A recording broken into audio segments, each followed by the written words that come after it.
je vais vous parler sur les deux autres projets Green qui sont actuellement en cours à Lyon et qui ont fait dans les services d'épileptologie à l'hôpital Femmes-Mères-Enfants, qui est l'hôpital universitaire, le seul hôpital pédiatrique actuellement à Lyon. Et avec ma collègue Mathilde Papatanasiou, professeur Lesca et Corentin, bien évidemment, et toute l'équipe de médecins, et généticiens et neuropédiatres à Lyon. Alors, du coup, les gènes green, ils sont importants.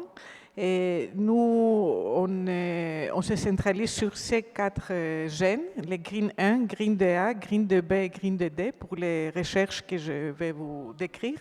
Mais on peut voir aussi des patients avec les autres gris qu'il y a dans l'association.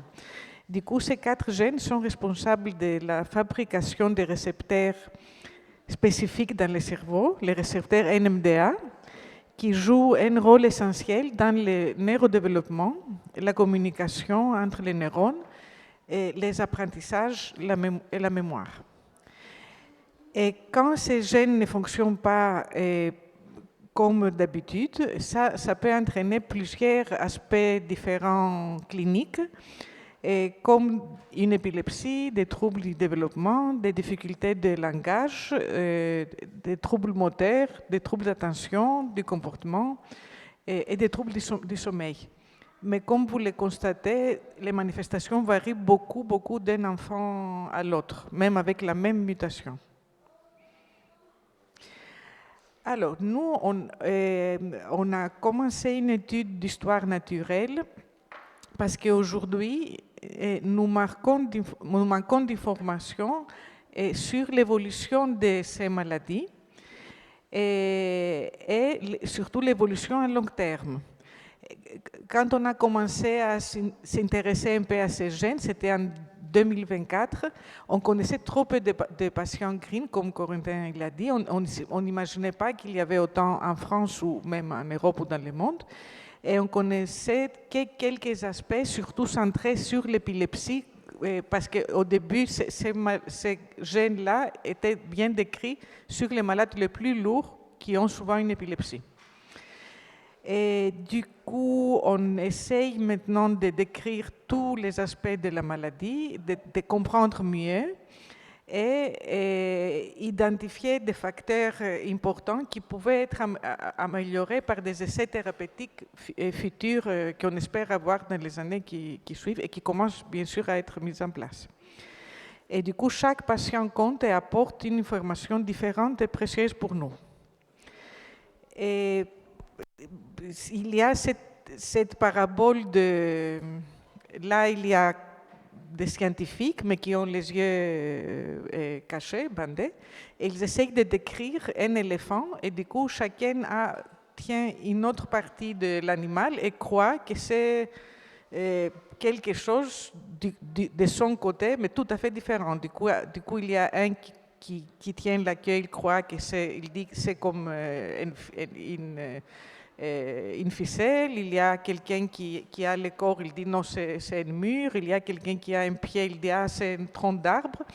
Et pareil, pour les maladies comme ça très rares, qui sont vues par des médecins de spécialités différentes, chacun va voir son côté. Le neurologue va voir les symptômes neurologiques, les psychiatres, les symptômes psychiatriques, les gastroentérologues, des autres symptômes, et on a du mal à comprendre le tout.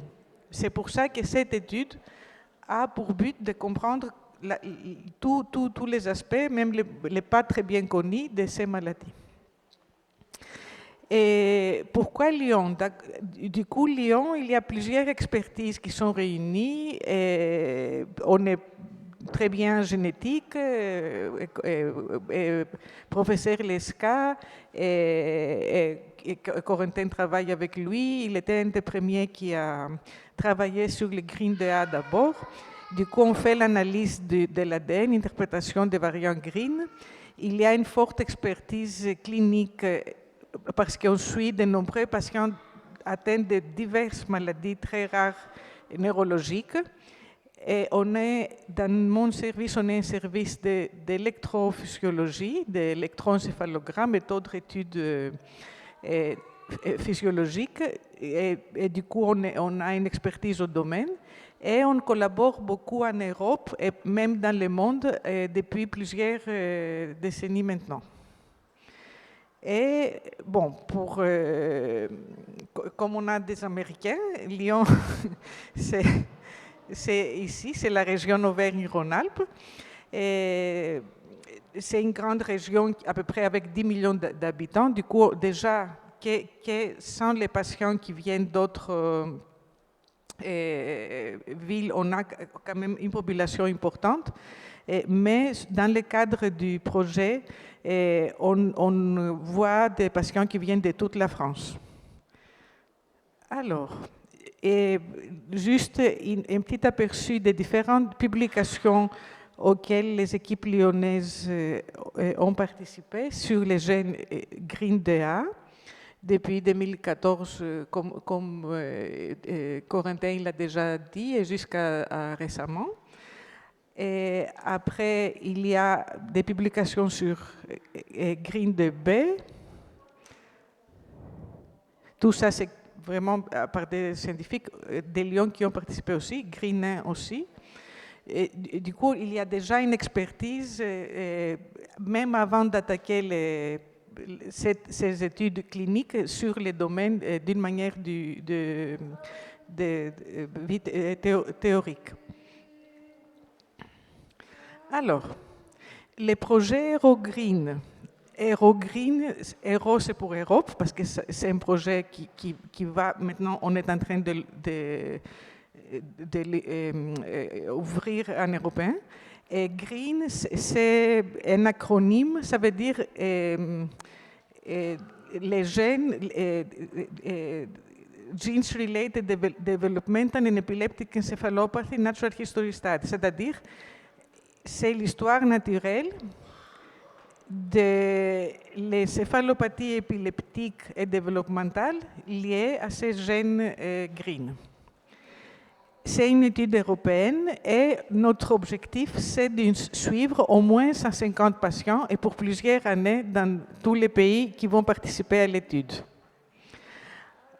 Actuellement, du coup, ça c'est notre équipe, mais il y a aussi, c'est l'équipe principale, mais il y a aussi plusieurs autres médecins qui travaillent, des plus jeunes que nous, qui travaillent sur les patients.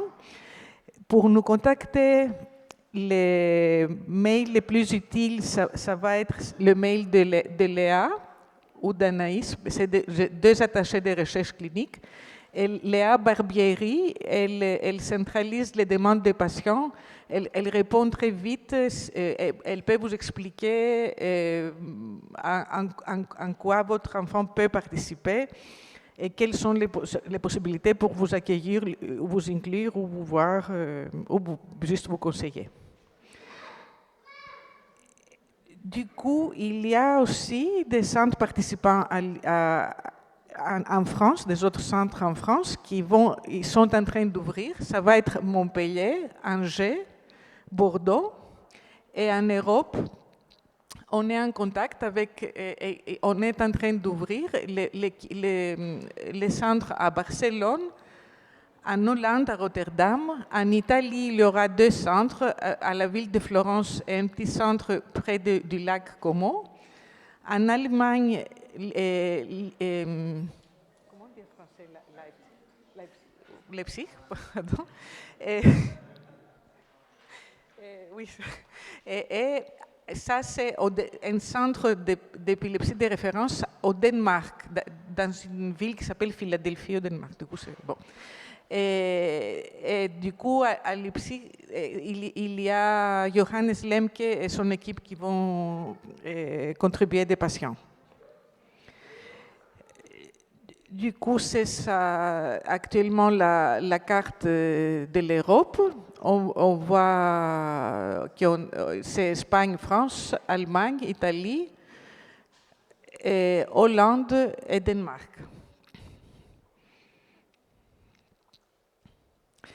Et les informations qui sont collectées, c'est des données médicales. Du coup, quand vous venez, on veut bien, comme vous avez dit, une copie du dossier. Parfois, nous, on veut bien avoir tout, mais parfois, on n'a pas, ou parfois, les patients ils nous disent qu'il faut contacter les autres médecins, chose qui est plus difficile, parce que même si on peut être en contact avec eux, vous faire une copie du dossier, ça relève de secrétaire. C'est plus compliqué. Si vous avez des informations en papier ou en autre support, c'est le bienvenu pour voir l'histoire jusqu'au moment où on l'a vu, nous, les patients. Les résultats génétiques, c'est très important. Et on voit, nous, l'évolution clinique. On fait à chaque reprise un électroencéphalogramme. On évalue la présence de mouvements normaux, c'est-à-dire des raideurs, des tremblements, des mouvements non épileptiques par des échelles spécifiques. Il y a des questionnaires ou un neuropsychologue qui évalue le neurodéveloppement de l'enfant. Et on fait aussi des échelles de comportement et de qualité de vie et du fardeau pour les familles, un petit questionnaire pour avoir un aperçu de la prise en charge de l'enfant. Alors, on a commencé à inclure à Lyon en octobre 2024 et aujourd'hui, on a 52 patients inclus à Lyon. Et on a dit qu'il y aura 9 centres, 6 pays. Et actuellement, on voit chaque colonne, c'est une venue des patients. Du coup, là, il y a les 52 qui sont venus pour la première fois. À 6 mois, la plupart d'entre eux, et on commence à voir des patients qui sont venus déjà pour un an ou qui sont programmés. Du coup, on avance très bien. Et actuellement, on a été contactés, ils ne sont pas tous venus, ou parfois ils ne peuvent pas finalement venir, par 82 patients. Et nous, on a une autre répartition encore des gènes. Du coup, on a eu 40 green DA, 38 green 2B, 12 green 1 et 2 green 2D. Et comme vous avez entendu, les mutations pour chaque gène différent, ça peut provoquer un gain de fonction ou perte de fonction la mutation peut être gain de fonction, perte de fonction. Et c'est très important, même avant de venir, de nous communiquer les résultats de mutation parce que déjà, on sait comment on peut vous dire si c'est gain de fonction, perte de fonction ou si on ne connaît pas encore. Oui.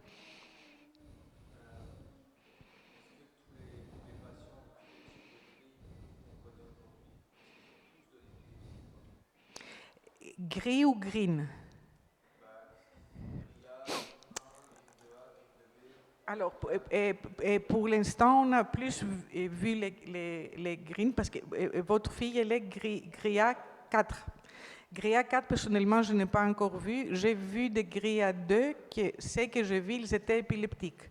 Mais on a aussi un biais de sélection parce que comme je suis dans un service d'épileptologie, les patients sont venus me voir parce qu'ils étaient épileptiques. Du coup, encore une fois, il faut voir beaucoup de patients qui viennent de plusieurs portes d'entrée différentes pour voir si tout le monde est épileptique.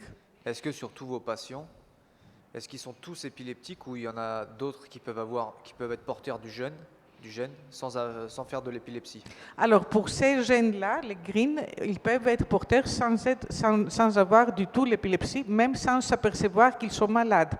On a parfois des parents, comme Corentin il a dit, qu'ils ont été diagnostiqués parce qu'on a fait le diagnostic à l'enfant. Et les parents, parfois, ils peuvent avoir, peut-être à l'école, ils avaient des petites difficultés ou un problème d'expression, d'élocution, oui. Du coup, non, tout le monde n'est pas épileptique. Oui? On ne connaît pas encore. Études d'histoire naturelle, c'est qu'on veut savoir tout ça. D'une manière générale, par le passé, en tout cas, avec les données qu'on a jusqu'à présent, on pense qu'on déclare l'épilepsie à l'enfance et avec l'âge, ça s'éteint. Et du coup, c'est plutôt à l'enfance. Ça serait un peu étonnant qu'un adulte commence à être épileptique, par exemple.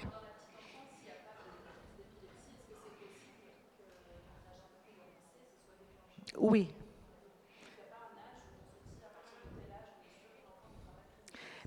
Et, alors, encore une fois, avec les données que je connais jusqu'à présent, j'aurais dit que si on a passé l'adolescence et on n'a pas eu, les chances diminuent de beaucoup. Mais il n'y a pas... Non, non, je ne peux pas vous le promettre. Mais Alors, et du coup, actuellement, on a dit le but, c'est 150. Il faut beaucoup travailler encore pour les avoir. Et c'est la carte de France avec les 52 patients qui sont actuellement venus à Lyon. Du coup, c'est un peu sur tous les territoires. On a même eu un patient de Londres. On a un patient de Grèce, mais la Grèce était trop loin pour la mettre dans la carte, mais il c'est par là. Et du coup, on espère avoir une meilleure couverture du territoire parce qu'il y aura des centres de Bordeaux, d'Angers et de Montpellier qui vont ouvrir. Du coup, on espère avoir... il y a déjà des patients qui nous ont dit qu'ils ne voulaient pas venir à Lyon, mais qu'ils iront à un autre centre quand ça va être ouvert. Alors, le second projet, c'est un projet encore européen. On a gagné une bourse européenne pour le mettre en place.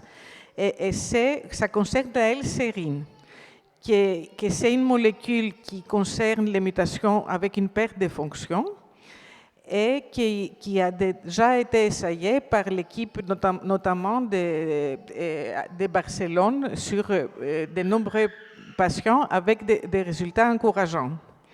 Et notre but, c'était de voir sur à peu près 45 patients, mais qui auront aussi placebo, du coup un faux médicament, et L-sérine, pour être encore plus sûr du résultat qu'on a contre un faux médicament.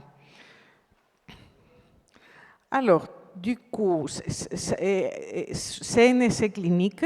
Double aveugle, ça veut dire que ni les médecins ni les patients, à chaque fois, ils ne savent pas s'il a le vrai médicament ou le faux médicament, pour ne pas être biaisé, pour voir vraiment exactement quelle est l'amélioration, quelle est la différence entre les vrais et les faux médicaments et les mesurer statistiquement.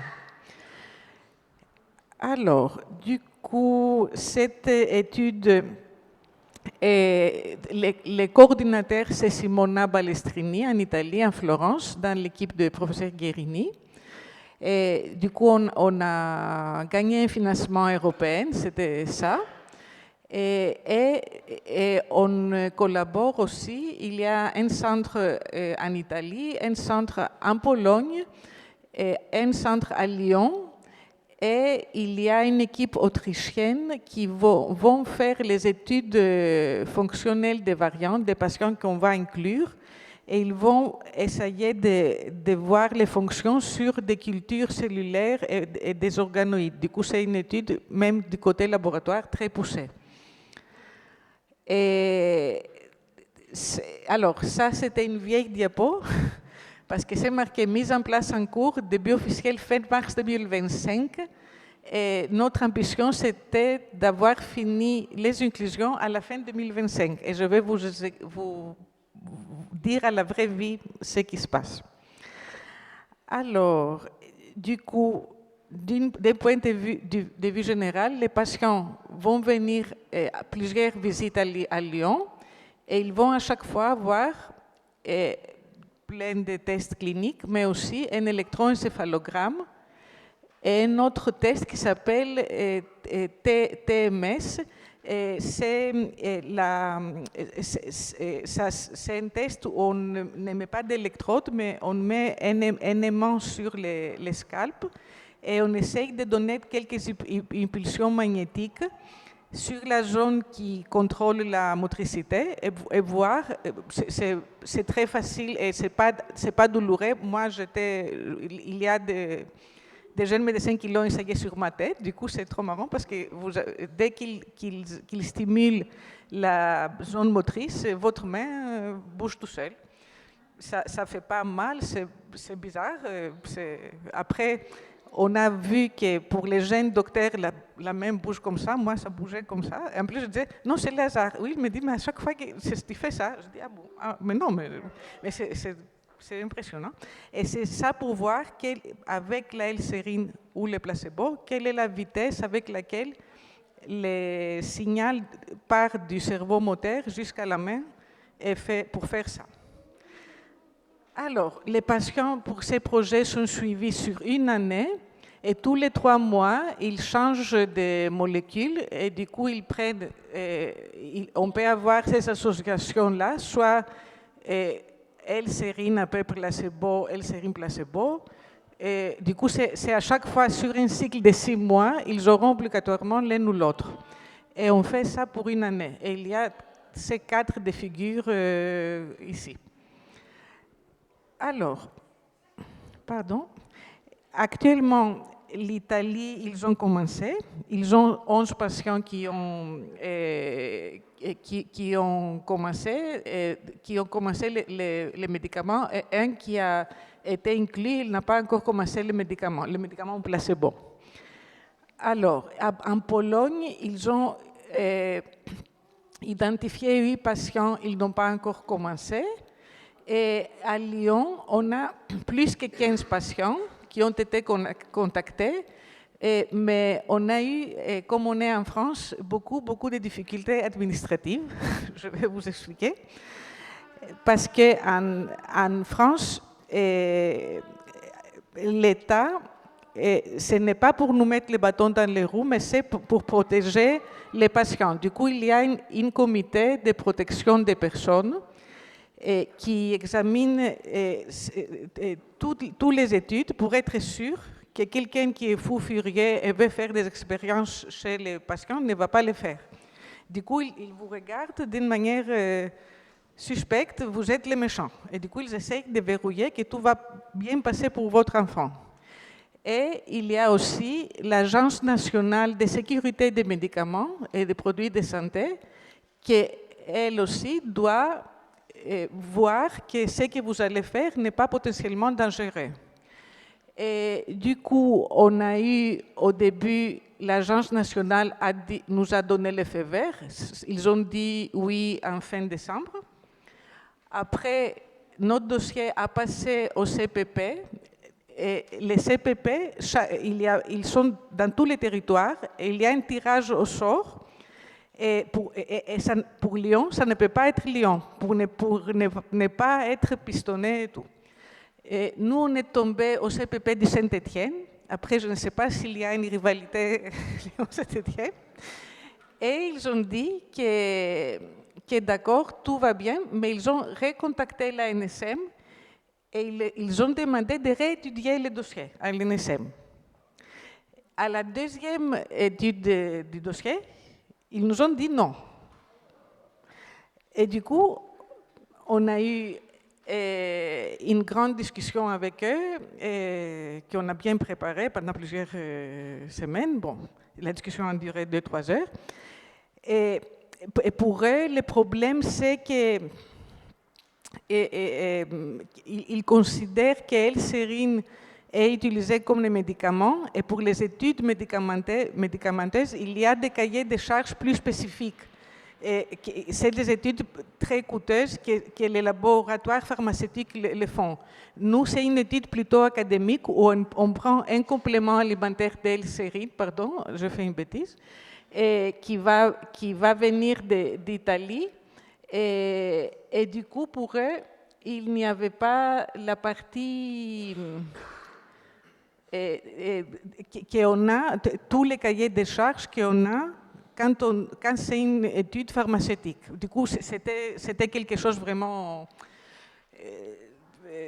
bon, c'est administratif, mais l'essence, c'est pour protéger les patients. Du coup, on a le mérite de dire qu'en France, en tout cas, ils ne vont pas donner le OK tout de suite sans bien réfléchir. Et finalement, ils nous ont dit oui, mais ils veulent une comité supplémentaire qui est tout le temps nous surveille, qui va être international et qu'il ne nous connaît pas, pour être sûr qu'on ne va pas être dangereux. Et ils veulent qu'à la moitié du projet, de faire déjà la statistique pour voir si la L-sérine fait vraiment quelque chose. Si, par exemple, c'est comme le placebo, ils disent que ce n'est pas la peine de torturer les patients, on va l'arrêter. Pour la France. Et alors, du coup, avec tout ça, nous, on a déjà trouvé plus que 15 patients. On espère de pouvoir commencer en été en 2026. Du coup, le message principal, c'est que ces maladies, comme vous les connaissez, c'est très rare, mais chaque patient compte, chaque patient apporte une information essentielle pour nous. C'est très important pour nous, pour l'étude de l'histoire naturelle. Les gens, ils disent, bon, ils viennent à Lyon, parfois c'est loin,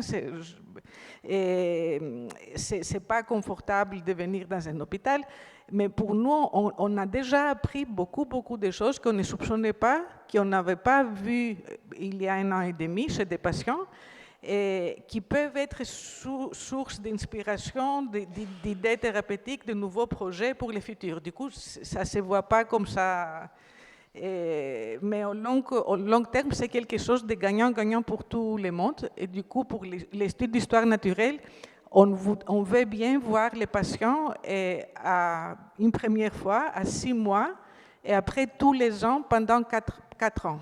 Ça fait 5 venues à Lyon, mais c'est très important pour tout le monde. Et du coup, on espère avoir votre collaboration, la collaboration avec l'association, pour pouvoir mieux comprendre ces maladies. Et du coup, un grand merci à vous tous. Et on espère avoir votre participation pour venir voir notre hôpital et l'équipe qui est souriante et bienveillante. J'espère que ceux qui sont venus étaient bien accueillis. Merci.